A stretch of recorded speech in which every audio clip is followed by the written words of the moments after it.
నమస్కారం అండి. నా పేరు కంటిపూడి రవికుమార్. నేను ఇక్కడే గుడివాడ ఇండియన్ ఓవర్సీస్ బ్యాంకులో పనిచేసి రిటైర్ అయ్యాను.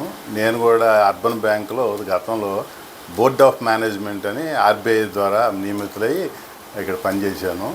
నేను స్థానికంగా 6 నెలల సుమారు సంవత్సరం నుంచి మా ఎంఆర్ ప్రసాద్ గారు ఈ సంస్థ గురించి అనేక విషయాలు రాస్తుంటే నేను కూడా కస్టమర్లు కానీ ఊళ్ళో బ్యాంకు స్టాఫ్ని కానీ కనుక్కుంటే బ్యాంకు నిర్వహణ చాలా ఘోరంగా ఉందని అందరూ చెప్తున్నారు. ఎందుకంటే ఈ బ్యాంకు గతంలో కమర్షియల్ బ్యాంకులతో పోటీ పడి మా బ్యాంకుకి కూడా రాకుండా అక్కడికి వెళ్ళిన కస్టమర్ చాలామంది ఉండేవారు. ఇంత పేరున్న బ్యాంకు ఇలా చాలా నిర్వహణ ఇంత లోపంగా ఉంటే భవిష్యత్తులో చేయి దాటిపోయిన తర్వాత చాలా కష్టం అవుతుంది.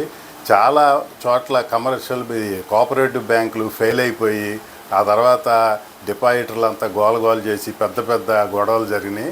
అందుకనే ఆ పరిస్థితి రాకముందే ఆ నిర్వహణ లోపాలు ఏమిటో అవి చూసి సరిచేసి వెంటనే ఎలక్షన్లు నిర్వహించి దానికి ఎమ్మెల్యే గారు కూడా కొంచెం దీని మీద శ్రద్ధ తీసుకుని ఇది సామాన్యమైన బ్యాంక్ కాదు, 100 ఏళ్ల చరిత్ర, దానికి చంద్రబాబు గారు అసలు ఆ బిల్డింగ్ కూడా ఓపెన్ చేశారు. కాబట్టి గవర్నమెంటు ఈ చేయి జారిపోకుండా దాన్ని మేలుకొని ఎమ్మెల్యే గారు సత్వరమే చర్యలు తీసుకుంటారని బ్యాంకు ప్రయోజనాలు కస్టమర్ల ఖాతాదారుల నమ్మకాన్ని నిలబెడతారని కోరుకుంటున్నాను.